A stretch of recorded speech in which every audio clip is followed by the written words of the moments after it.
Eu muito raramente trago a essa tribuna assuntos que digam respeito à conjuntura de algum estado ou de algum município. Sempre priorizo nas minhas falas os temas nacionais, os temas que dizem respeito mais diretamente a uma casa como esse Congresso Nacional. Mas, sinceramente, no dia de hoje, até porque esse tema tomou uma dimensão nacional, eu não posso deixar de fazer aqui um registro pesaroso sobre o que assistimos ontem na cidade de Curitiba, no estado do Paraná. Cenas de violência revoltantes contra os professores da rede estadual de ensino do Paraná. São imagens lamentáveis e chocantes que já rodam o mundo e chamam a atenção, inclusive, da imprensa internacional. Gostaria aqui de expressar o meu mais profundo repúdio e o do meu partido, da nossa bancada, ao excesso de força protagonizado pela Polícia Militar do Estado do Paraná, governado pelo senhor Beto Richa, do PSDB. Mais de 200 pessoas ficaram feridas em mais de 2 horas, não de confronto, como a imprensa nacional tentou caracterizar. Confronto e conflito é quando as duas partes têm condições mínimas de equilíbrio para um enfrentamento. O que houve foi um massacre. Apesar de um massacre sem vítimas fatais, mas o que aconteceu foi um massacre. O uso de bombas e tiros de balas de borracha. Até cachorros da polícia atacaram pessoas. Um cinegrafista da Rede Bandeirantes foi mordido por um pitbull, seguro por um policial que nada fazia para tentar interromper aquela violência contra o jornalista. Essa truculência contra os professores ocorre justamente às vésperas do 1º de maio, quando se comemora o Dia do Trabalhador, data de celebração das conquistas da classe trabalhadora e que é reafirmada a legitimidade da sua luta. E o que houve ontem no Centro Cívico do Paraná? Como se sabe, os professores da rede estadual de ensino do Estado, governado pelo PSDB desde 2011, estão em greve e protestam contra o projeto do governo estadual que modifica as regras do Fundo de Previdência dos funcionários públicos. Esperava-se, diante da intensidade dos movimentos de ontem, segundo o Sindicato dos Professores, de mais de 25 mil pessoas que estavam no local, que o governador determinasse a suspensão do uso da força por parte da Polícia Militar e que abrisse canais de diálogo com os manifestantes para evitar o que vimos ontem. A pedido da senadora Gleisi Hoffmann, o ministro da Justiça, José Eduardo Cardoso, tentou dialogar com o governador para que negociasse com os manifestantes ou que suspendesse a pesada repressão. Porém, o governador informou ao ministro que não cessaria e que a ação policial continuaria. Apesar dos protestos da categoria, de que serão mais uma vez prejudicados pela proposta, a Assembleia Legislativa do Paraná, onde a maioria apoia o governador Beto Richa, aprovou o texto final do projeto ontem, que segue agora para a sanção. O Estado do Paraná vive crise financeira. Desde o 1º ano da gestão tucana, em 2011, o governo gasta mais do que arrecada. O Estado começou 2015 devendo 1,2 bilhão por obras e serviços já realizados. Logo eles, que tanto ecoam pelos quatro cantos, que são grandes gestores da administração pública e sagrados protetores da eficiência do Estado. Enquanto os seus principais líderes no Congresso Nacional dizem defender os direitos sagrados dos trabalhadores, o que observamos na administração tucana no Paraná é um verdadeiro contrassenso. O atraso no pagamento dos professores da rede estadual e a alteração do regime previdenciário da categoria caem como uma bomba sobre o novo discurso tucano de proteção dos trabalhadores. Como nunca foram reconhecidos por defender os direitos dos trabalhadores e sim de grandes empresários e patrões, a contradição atual é interessante. Pasmem os senhores que a situação financeira no Paraná é tão grave que faltou dinheiro até para pagar as diárias dos policiais que estiveram de serviço ontem durante os protestos. A denúncia foi feita pela Associação de Praças do Estado do Paraná, que afirmou que policiais militares de Maringá, que foram a Curitiba reforçar o policiamento ao redor da Assembleia Legislativa, precisaram sair do hotel onde estavam hospedados porque a Secretaria Estadual de Segurança Pública não pagou as diárias até terça-feira. É realmente estarrecedor.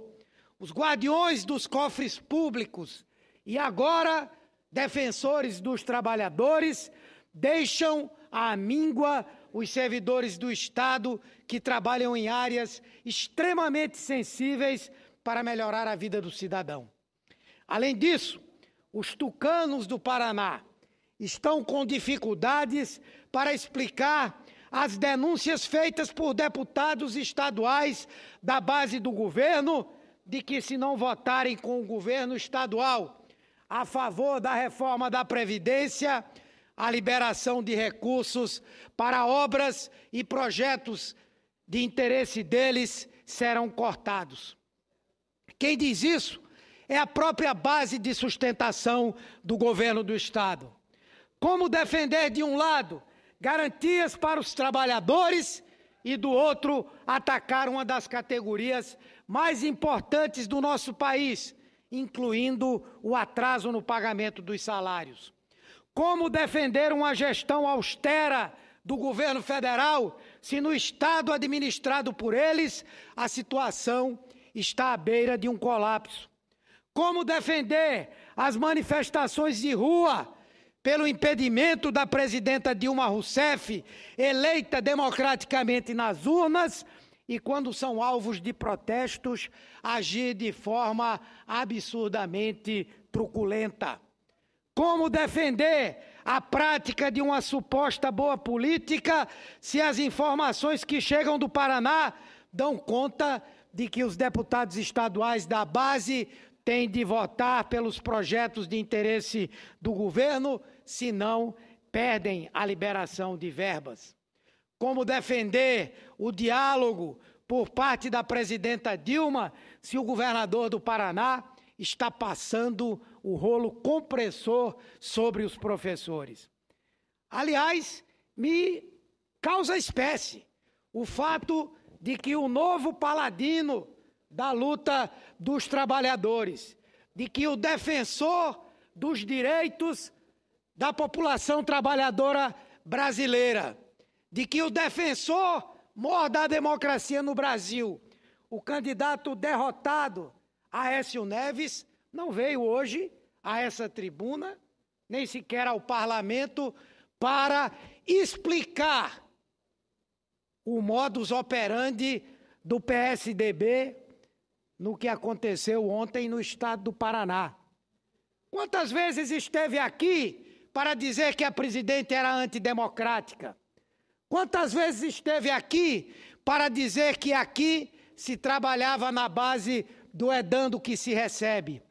Quantas vezes esteve aqui para criticar as medidas provisórias que o governo mandou para cá, muito mais com o objetivo de corrigir distorções e que ele aqui afirmava que eram para arrochar o trabalhador e tirar direitos dos trabalhadores.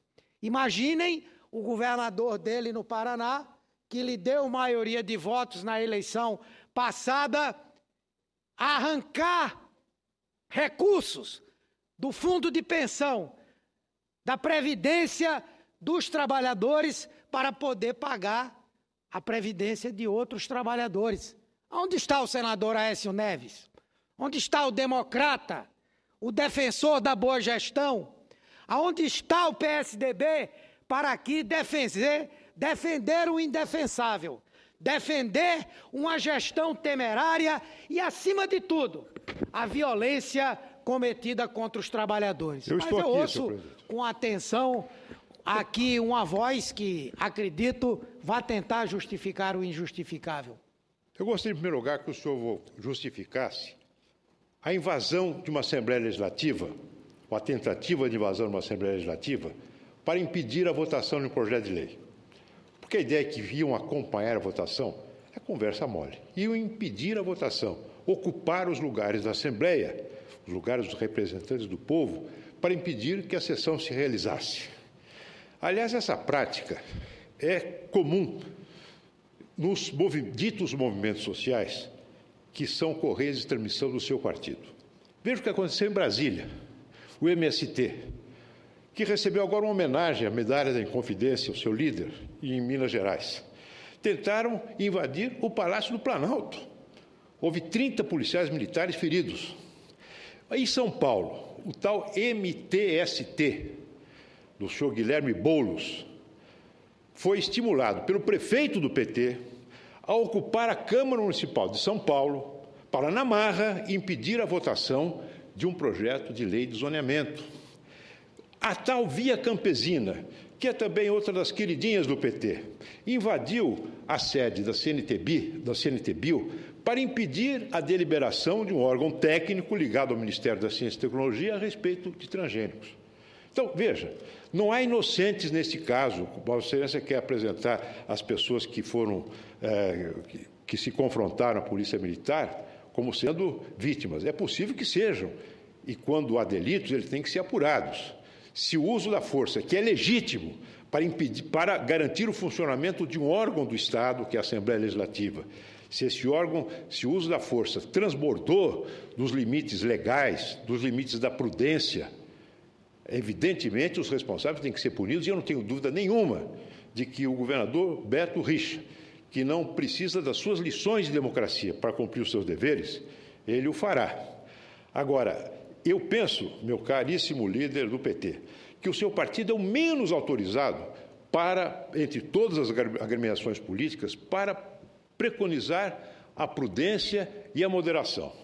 Porque quando se trata de promover os interesses políticos do seu partido por via dos chamados movimentos sociais, não há moderação. O que há é a tentativa de impor na marra os seus pontos de vista. Como, aliás, tentaram fazer os seus amigos da POSP, em São Paulo, que com barras de ferro tentaram forçar as portas da Secretaria da Educação do meu Estado. E foram repelidos, sim, pela Polícia Militar, como é o dever da Polícia Militar. De modo que eu confio na ponderação, no espírito democrático, na tradição democrática do governador Beto Richa, para que ele mande proceder às apurações com rigor, para que, se houver excessos que possam ser atribuídos a membros das forças de segurança, que eles sejam punidos. Penso que os episódios são lamentáveis, são chocantes. Quem assistiu à televisão seguramente ficou consternado com o que viu, mas é preciso ponderação, é preciso prudência antes do decreto condenatório que Vossa Excelência, com tanta veemência, está pronunciando. Muito obrigado. Agradeço a Vossa Excelência e constato, como eu disse, que Vossa Excelência tentaria defender o indefensável. E o fez não pela via da defesa da atitude do governador, mas por uma tentativa de comparar a maneira com que o nosso partido se comporta diante de episódios como esse e a postura do governador do Paraná. Mas ouço mais uma vez, Vossa Excelência. Eu apenas apontei alguns episódios recentes, meu caro líder, em que o seu partido estimula, o seu partido passa a mão na cabeça de pessoas que usam da violência para promover seus interesses políticos. Eu citei vários casos, agora recente, Vossa Excelência é incapaz de dizer que eu não tenho razão. Agora, o que eu quero, quanto ao episódio de ontem, é preciso que fique claro que houve uma tentativa de invasão da Assembleia Legislativa para impedir que o órgão legislativo do Estado do Paraná realizasse uma sessão para votar um projeto de lei. Por mais que os professores, ou quem quer que seja, tenham objeções ao projeto, não é? O que ninguém tem o direito de fazer é impedir o funcionamento de um órgão composto por representantes eleitos pelo povo. Mas eu, inclusive, aproveito o fato de Vossa Excelência ter citado vários exemplos de situações onde governos do PT que eram os sitiados. A diferença que se coloca é exatamente como agiu o governante diante da situação conflitiva, que é algo inerente à ação de governar. Por exemplo, como agiu o prefeito de São Paulo, como agiu a presidenta Dilma nessas situações em que o alvo dos protestos e das manifestações era o próprio governo nosso. Jamais utilizamos a violência desmedida como aconteceu ontem no estado do Paraná. Você me disse mais uma vez? Pois não. Você faz uma pergunta. Como é que a presidente Dilma reagiu diante da tentativa de invasão por amigos seus do MST do Palácio do Planalto? Tentativa de invasão em que mais de 30 policiais militares ficaram feridos. Como é que ela reagiu? Reagiu mandando receber esses senhores, Stedley e companhia, como se fossem estadistas. Foram recebidos com honras de chefe de Estado por um governo que acabava de receber uma afronta ilegal por parte desse movimento.